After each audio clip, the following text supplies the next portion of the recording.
Halo, kali ini kita akan membahas tentang pengkajian pendengaran, jenis tuli, pemeriksaan, dan interpretasinya. Jenis-jenis tuli. Jenis tuli yang pertama itu tuli konduktif atau conductive hearing loss.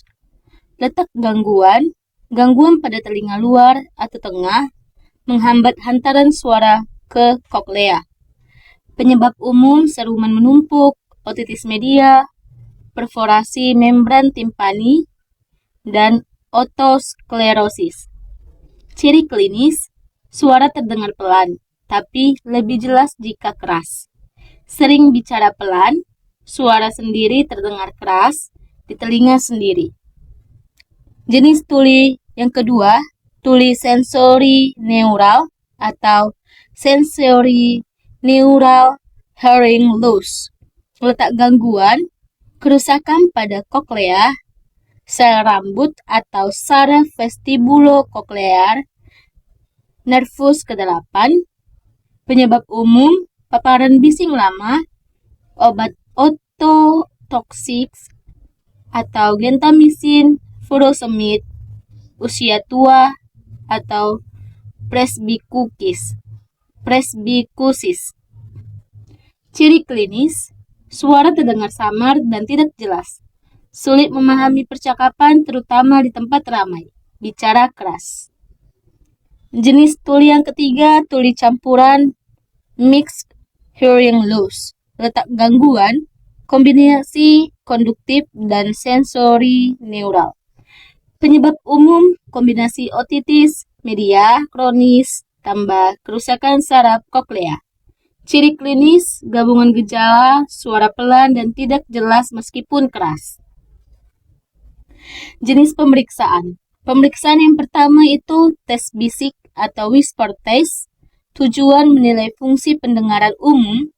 Cara melakukan, perawat berdiri lebih kurang 60 cm di belakang pasien. Menutup salah satu telinga pasien, lalu membisikkan kata misalnya 3, 6, 2.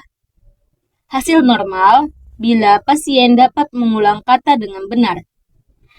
Interpretasi abnormal, tidak mampu mengulang, gangguan pendengaran pada telinga yang diuji. Pemeriksaan yang kedua yaitu tes Rina. Tujuan, membedakan tuli konduktif dengan sensori neural. Cara melakukan, getarkan garpu tala, letakkan di tulang mastoid atau tulang belakang telinga. Setelah suara hilang, pindahkan ke depan telinga. Hasil normal jika rine positif atau suara di depan telinga lebih besar dibanding mastoid. Interpretasi abnormal, rine negatif, mastoid lebih besar daripada depan telinga. Tuli konduktif. Rine positif tetapi suara lemah, itu termasuk tuli sensori neural. Pemeriksaan yang ketiga yaitu tes Weber. Tujuannya menilai lateralitas pendengaran. Cara melakukan, letakkan pangkal garpu tala di tengah dahi atau puncak kepala. Hasil normal jika suara terdengar sama di kedua telinga. Interpretasi abnormal, suara lebih kuat di telinga sakit, termasuk tuli konduktif. Suara lebih kuat di telinga sehat, termasuk tuli sensori neural. Pemeriksaan yang keempat yaitu tes Quebec. Tujuannya membandingkan kondisi tulang pasien dengan pemeriksa. Cara melakukan, garpu tala di mastoid pasien, lalu di mastoid pemeriksa setelah suara hilang. Hasil normal, lama mendengar sama antara pasien dan pemeriksa. Interpretasi abnormal, pasien lebih lama mendengar, tuli konduktif, pasien lebih cepat hilang termasuk tuli sensori neural. Cara cepat untuk menghafal atau mempelajarinya yaitu tes Rina. Normalnya positif jika udara lebih besar dari tulang. Tuli konduktif negatif, yaitu tulang lebih besar dari udara. Tuli sensori neural, jika rini positif tapi suara lemah. Tes Weber, normal jika suara di tengah.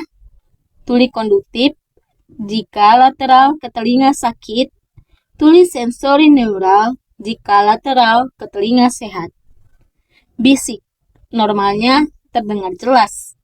Tuli konduktif, tidak dengar atau telinga sakit.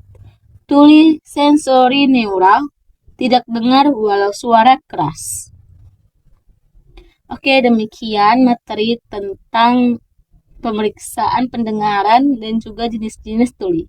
Untuk teman-teman, kuharap bisa lebih banyak lagi menghafal dan mengetahui materi terkait ini untuk menjawab soal-soal terkait pendengaran. Terima kasih untuk menonton videonya sampai habis. Dan jangan lupa like, subscribe, dan komen. Bye-bye.